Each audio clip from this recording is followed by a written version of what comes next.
தருபவரே, ஸ்தோத்திரம் ஏசையா.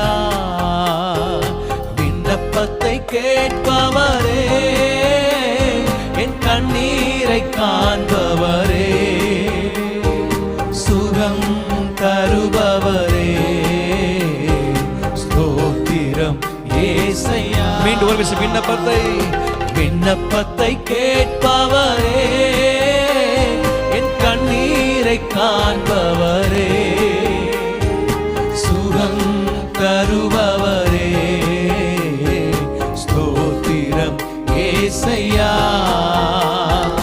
உம்மால் கூடும் எல்லாம் கூடும், ஒரு வார்த்தை சொன்னால் போதும்.